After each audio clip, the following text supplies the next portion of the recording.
Well, Oliver, let's take a look at what you got. All right. Obviously, we have a climbing rose here. It looks like it's doing pretty well. The bottom of it looks a little shaded out. You can see there's not too many leaves here. Yep. But as you come up, you can tell that these canes are getting plenty of sun. Look at all the growth on those. Now, if we stretched out that tallest cane up there, I bet this thing is 20 feet tall. Wow. The good news is we can save it. We have to dig it up, bring it out back. You're going to care for it all winter, and then next spring you're going to bring it back and put it in the ground again. Okay. Now, usually when I transplant a rose, I would cut it 6 to 12 inches tall down at the base. But I'm worried that there's a lot of old stems down in here, and they're not going to sprout out like a young rose would. So what we're going to do is we're going to fix this to a wooden trellis, cut it 6 or 8 feet tall, take it out back, and get it ready for the winter. Sounds fantastic. This is the trellis we're going to fix the rose to. So what we're going to do is put it right there. Will you hold that for me? Yep. I'm going to cut a piece of jute twine which won't injure the canes, and I'm going to use that to tie them to the trellis. I'm going to take one like this, pull it in tight, and we'll tie it up. We're going to pull all of them in into a bunch, and then we'll be able to move it. Okay, so I'm just going to work my way around. I'm going to take this big one and just tie it off right here. Now, we're tying it off so it's snug, but we're not pulling it so tight that we're damaging the cane. This is just a support for the winter, and then when you put it back in next spring, you can take it right off. Great. I'm going to cut some of this long new growth out of the top of this. I won't hit you in the head, I promise. And that leaves me the big one that's growing up behind the gutter, and I'm going to cut that off right here. There. Now we're in pretty good shape. I'm just going to cut the rest of this off your house. I'm going to take that. Roses are really difficult to transplant because they have a coarse root system. What I mean by that is when you dig them, all the dirt will fall off the roots and you'll end up with a bare root plant. Not like a rhododendron or azalea, which has fibrous roots and you can dig and get a perfect ball on it. So what I want to do is we're going to put this into a 24-inch pot. So I want to dig this about 11 or 12 inches across. So see the end of my tape right there? Yep. Take that transplanting shovel. See it has a nice steel blade on it and a sharpened edge? Yep. Put it right there and just drive it in and work your way around from there, and I'll start on this side. Deep as you can.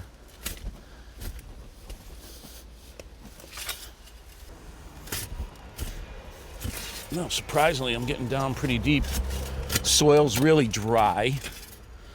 And the key to getting a good transplant, even with a rose, is to make sure you go all the way around, cut all the roots you can, then try to lift it out. How you making out there? Doing all right. Doesn't sound too good. I think you got the easy side. I always do. All right, I think we're getting pretty close. What I want to do is kind of sink these in opposite each other. Okay. You in good? Okay, try to pry up.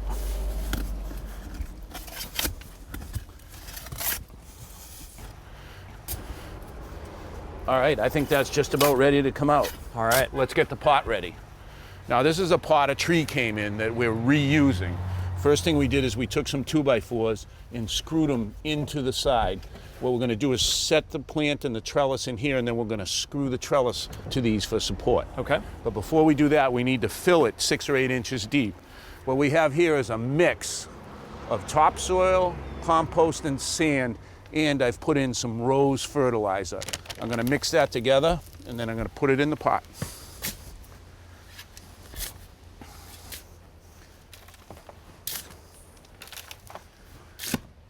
All right, now what I want to do is lift the rose up in the trellis at the same time and set them in the pot. Okay. So we're going to go that way, so you want to turn your body, lift up on the rose in the trellis. Ready? 1, 2, 3. Yep. See what I meant about ugly? Look at that.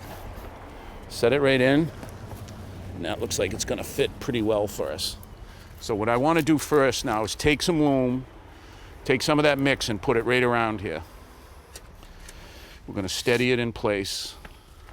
The height turned out good. We're about 3 or 4 inches below the top, so it'll hold water for us. We're going to take and fill it right in.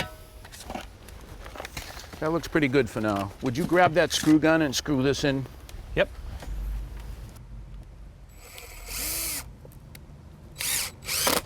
Okay, put one in the middle right here before you go. Okay. Okay. All right, that feels really secure. Now we'll just carry it out back to its temporary home. You ready? All right. 1, 2, 3. Well, this looks like a great spot away from the construction. Yeah, I think you're right. I think this will work well. Now, if I left this pot above ground for the winter, the freeze-thaw cycle would break any new roots that were developing in there and could kill it. Now, if I pull it out and bare root it and put it into a hole, it could damage the root system more, and it's going to make it hard for you to pull it out and get it in out front.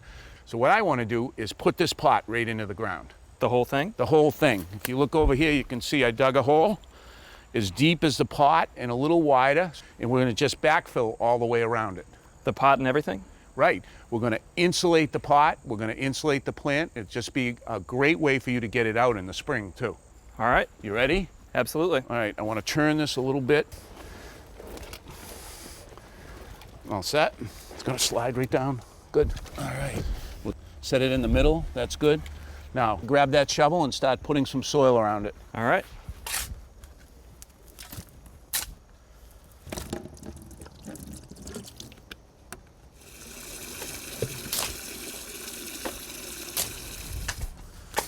Now, I've got a bucket with water in it, and I added to that some liquid organic fertilizer, very low in nitrogen and with some phosphorus. I don't want a lot of nitrogen because it'll promote top growth. The phosphorus is going to promote new root growth for us, and that's what we want. I'm just going to take and pour it all around it. So will I need to fertilize this again? No, that granular fertilizer that we mixed in with our topsoil, that's going to break down and be there for the plant in the spring. Okay. What most people don't realize when they buy a rose is they're actually getting 2 roses. The first pot is a rootstock. That's a plant that has a really strong root system but doesn't have a great flower. The second pot that's grafted onto the rootstock is a plant that has a poor root system but a spectacular flower. Well, that sounds great. It sounds like a win-win. It is. You get the best of both worlds. The problem occurs here. This is the weak point, the graft union. And right there, if that freezes during the winter, it can kill the whole plant. So we're going to insulate it. We're going to take and pour about 1 foot of mulch on top of this to help insulate these stems. Great. You ready? I'm just going to pour it in, and you can just move it around with your hand, okay? Okay. Pack it right in there, all the way around.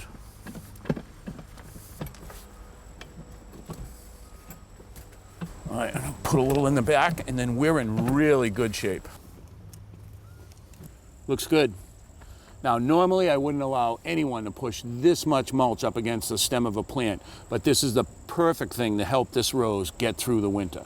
Okay. 3 other things I need you to do. The first is I want you to water this once a week, really soak it up until it gets cold and you can't run the hose anymore. Okay. Second is I want you to spray it with this Antidesiccant.